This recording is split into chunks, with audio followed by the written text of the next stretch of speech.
न भारत के हिंदुओं को खतरा है, न भारत के मुसलमानों को कोई खतरा है। हां, एक खतरा भारत के मुसलमानों को, हिंदुओं को, दलितों को, आदिवासियों को, सिखों को, ईसाइयों को है। वो किससे है? नरेंद्र मोदी और मोहन भगवत से खतरा है। हमको खतरा तुमसे है। और मोहन भगवत सुनो, चीन भारत की 2000 स्क्वायर किलोमीटर पर कब्जा करके बैठ गया और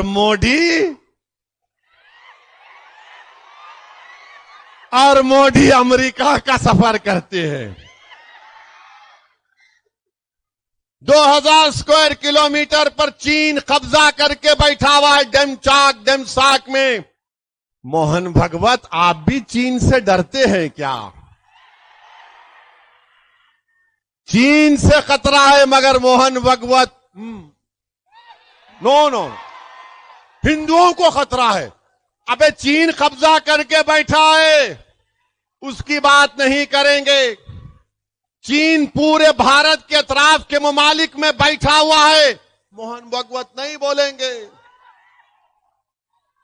मेरे भाई, मोदी ने हिंदुओं को तकलीफ दी, मोदी ने मुसलमानों को तकलीफ दी, मोदी ने दलितों को, आदिवासियों को, ओबीसी को तकलीफ दी।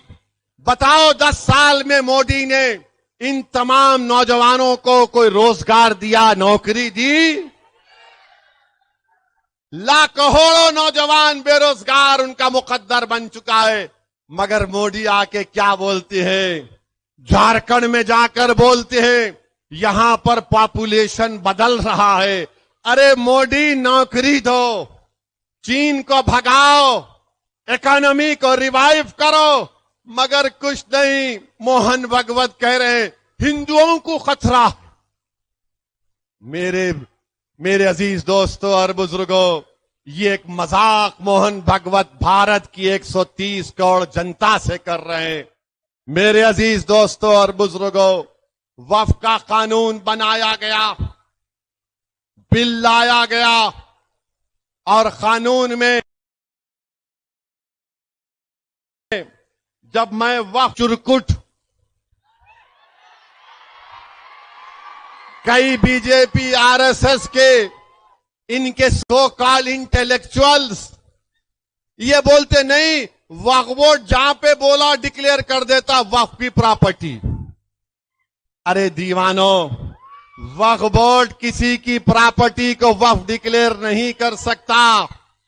मुझे कोई बीजेपी के एमपी पार्लियामेंट में बोले अरे नहीं ओवैसी, आपके मुसलमान खेत में जाके सूरे फातिहा पढ़ लेते, आपके मुसलमान कहीं पर नमाज पढ़ लेते और बाद में बोल देते वक्फ हो गया। मैंने कहा महाशय, आप तो बड़े अक्लमंद हैं, लगता है आपने बड़ी गहरी सोच से इस बात को कहा। बोले हाँ, मैं पढ़ता हूं। मैंने कहा एक बात सुनो, भारत की पार्लियामेंट में जब नमाज का वक्त होगा मैं भी जाके पढ़ लूं तो क्या मेरी प्रॉपर्टी हो जाती वक्फ की वो पार्लियामेंट?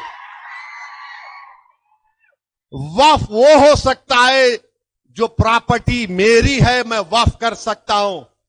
मैं किसी की प्रॉपर्टी जायदाद लेकर वक्फ नहीं कर सकता। नरेंद्र मोदी अब क्या कर रहे हैं इस बिल में? मोदी ये कह रहे हैं कि वक्फ में वक्फ बाय यूजर है। ये बिल ये लाकर कह रहे हैं कि वक्फ बाय यूजर खत्म हो जाएगा। मतलब यह है कि कब्रिस्तान है, ईदगाह है, मस्जिदें 300 साल पुरानी है, दरगाहें हैं, इसका कोई डॉक्यूमेंट नहीं है, तो मोदी कह रहे हैं कि वक्फ बाय यूजर खत्म कर दिया जाएगा। जब मैं ये कहा कि वक्फ बाय यूजर खत्म करके मुसलमानों की जायदादों को, मस्जिदों को, खानकाहों को, दरगाहों को, मस्जिदों को, कब्रिस्तानों को छीनने की साजिश हो रही है, तो लोग मेरी बात का यकीन नहीं कर रहे थे। मैं मिसाल देकर समझा रहा हूं। आज से 10-12 दिन पहले गुजरात सोमनाथ में गुजरात सोमनाथ में एक दरगाह शरीफ है। दरगाह का नाम है हाजी मंगरोली शाह। ये 1200 साल पुरानी दरगाह है और वहां पर हजरत माई पीर की मस्जिद है। सन 47 में डॉक्यूमेंट में लिखा गया कि गवर्नमेंट, क्योंकि उस वक्त जूनागढ़ के बादशाह ने यह जायदाद दी थी, अंग्रेज चले गए तो अंग्रेज जाने के बाद हुक्मरान जूनागढ़ के बादशाह थे तो हुकूमत हिंद हो गई। उसमें लिखा गया गवर्नमेंट प्रॉपर्टी मगर यूजर इज मुसलमान। दरगाह है, खबरस्तान है। 47 में लिखा गया, 2024 सितंबर में कलेक्टर ने कहा कि प्रॉपर्टी कार्ड में जो लिखा गया 75 साल पहले वो गलत है। कलेक्टर ने मुसलमानों को नोटिस दी और कहा कि आओ, मुसलमानों ने कहा हमको टाइम दो, हम डॉक्यूमेंट बताएंगे। उसके बाद मामला वक्फ ट्राइब्यूनल गया। वक्फ ट्राइब्यूनल मामला सुन रहा था तो कलेक्टर ने सुबह तारीख आपको बता रहा हूं, चेक कर लीजिए।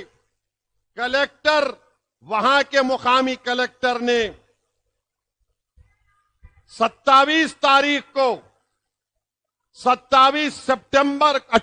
सितंबर को सुबह 5 बजे बुलडोजर लाकर रात में कमेटी के लोगों को बातचीत करने के बहाने बुलाकर गिरफ्तार करके 1200 साल पुरानी दरगाह और मस्जिदों को, कब्रिस्तान को शहीद कर दिया। ये पावर कलेक्टर को मिल रहा है इस बिल में। होश में आओ मुसलमानों। जो मुसलमान मोदी के इस लाए हुए बिल की तायीद कर रहे हैं, मैंने अपनी तकरीर में कहा था कि जब तुम्हारे बाप दादाओं की कब्रों को मिसमार कर दिया जाएगा तब तुमको तकलीफ होगी। आज हम देख रहे हैं कि सोमनाथ में हाजी मंगरोल शाह की 1200 साल की दरगाह को, जबकि सुप्रीम कोर्ट ने फैसला दिया था कि किसी भी जगह पर डेमोलिशन नहीं होगा, मगर उसकी खिलाफ वर्जी कर दी गई। ये वक्फ का बिल जो मोदी ला रहे हैं, वक्फ यूजर खत्म करके मस्जिदों को, अब आपसे जाकर अगर कोई पूछेगा कि दिल्ली की जामा मस्जिद का कागज लाओ, दिल्ली की जामा मस्जिद का कागज कहां से मिलेगा? पार्लियामेंट के सामने मस्जिद है, उसका कागज नहीं मिलेगा। हैदराबाद की मक्का मस्जिद है, उसका कागज नहीं मिलेगा। तो मोदी चाहते हैं कि जिस तरह गुजरात में 1200 साल पुरानी हाजी मंगरोल शाह की दरगाह को शहीद कर दिया गया, मिसमार कर दिया गया मस्जिदों के साथ, वही हाल पूरे भारत में अगर ये बिल कानून बनता है तो करना चाहते हैं। आप बताओ, वक्फ बोर्ड में गैर मुस्लिम को क्यों मेंबर बनाना चाहते हैं मोदी? इसलिए बनाना चाहते हैं कि जब वक्फ बोर्ड में गवर्नमेंट अपॉइंट करेगी गैर मुस्लिम को, तो वक्फ बोर्ड को किसी भी प्रॉपर्टी को 5 साल के लिए डायरेक्ट मैनेजमेंट में लेने का इख्तियार है। तो मोदी चाहते हैं कि डायरेक्ट मैनेजमेंट के नाम पर लेकर मुसलमानों से उन तमाम जायदादों को छीन लिया जाए। वक्फ की जायदाद हमारे बुजुर्गों की गाढ़े खून पसीने की कमाई है, गवर्नमेंट ने हमको नहीं दिया, मोदी चाहते हैं उसको छीन लिया जाए। वक्फ बोर्ड में कलेक्टर को पावर दे रहे हैं कि कलेक्टर अगर बोलेगा इसमें डिस्प्यूट है तो कलेक्टर डिस्प्यूट के नाम पर वक्फ से निकाल देगा, ता वक्त वो इंक्वायरी मुकम्मल नहीं करेगा। बताओ मेरे अजीज दोस्तों और बुजुर्गों, इसमें कहा गया बिल में कि हर वक्फ प्रॉपर्टी को अपने हिसाबात किताबात कैग के जरिए देना पड़ेगा। सुन लो मदरसे चलाने वालों, सुन लो दरगाहों के मुतवल्ली, सुन लो वक्फ प्रॉपर्टी के जिम्मेदारों, ये जो बिल का प्रोविजन है कि हिसाब तुमने बराबर नहीं दिया कहकर तुम पर झूठे इल्जाम लगाकर तुमको जेल को भिजा दिया जाएगा। वक्फ की जायदाद बचाने का नाम मोदी ले रहे हैं। अब मौजूदा कानून ये कहता है कि अगर किसी को कोई भी अगर वक्फ की जायदाद को बेचता है तो उसको गलती से झूठे तरीके से तो 2 साल की सजा।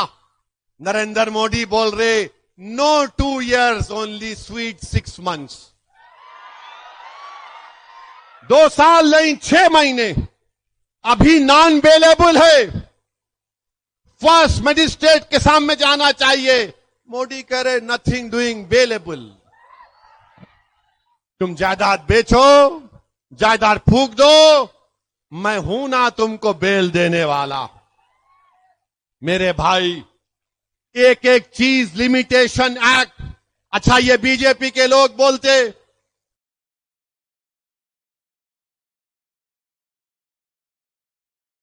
ये वक्फ यूजर नहीं है, सिर्फ मुसलमानों में है। को बता रहा हूं, तुम हिंदू लॉ की किताब लिखने वाले का नाम बीके मुखर्जी है। बीके मुखर्जी की किताब पढ़ो, उसमें लिखा हुआ है कि हिंदू धर्म में भी वक्फ यूजर है। हिंदू धर्म में बीके मुखर्जी की किताब कानून की किताब है।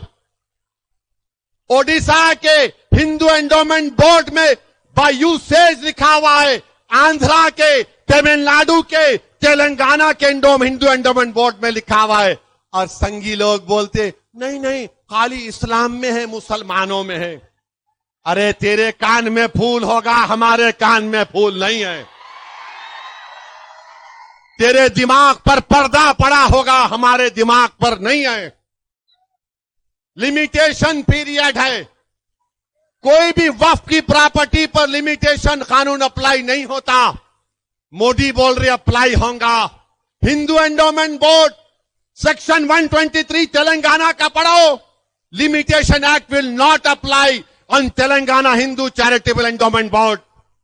मगर मोदी बोल रहे हैं लिमिटेशन एक्ट अप्लाई होगा। क्यों अप्लाई होगा? क्योंकि जो 12 साल से किसी वक्फ की जायदाद पर काबिज है तो मोदी उसको मालिक बनाना चाहते हैं। और नरेंद्र मोदी मुंबई में, जो मुंबई की सबसे ऊंची बिल्डिंग है, सबसे ऊंची बिल्डिंग है, सबसे ऊंची बिल्डिंग है, वो एक यतीम खाने पर बनाया गया था। वक्फ के यतीम खाने पर बनाया गया था।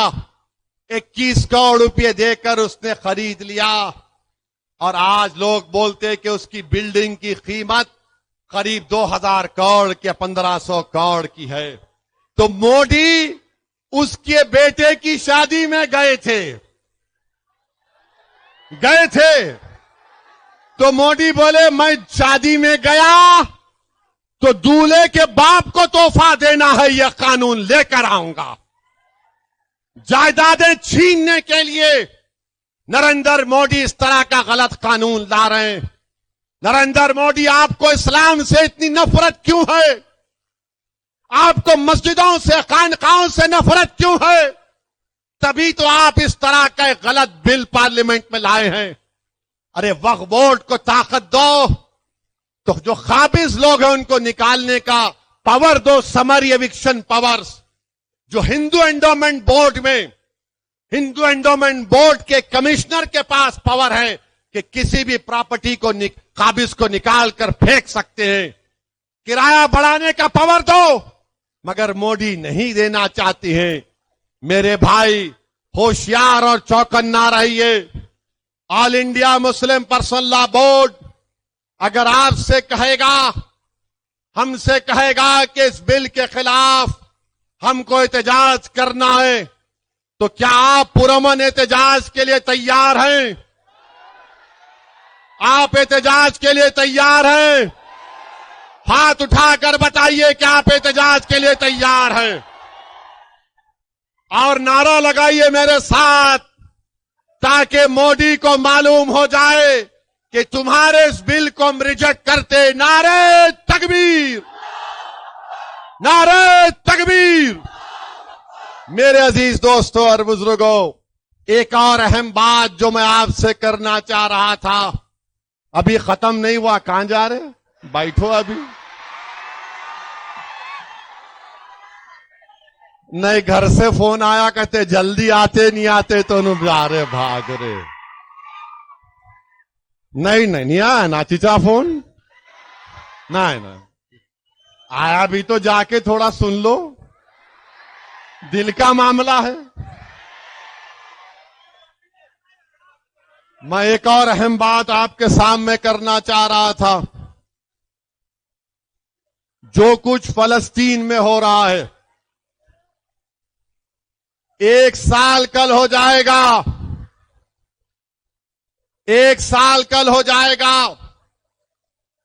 40,000 से ज्यादा फलस्तीनियों का कत्ल बेंजामिन नेतन्याहू की हुकूमत ने किया,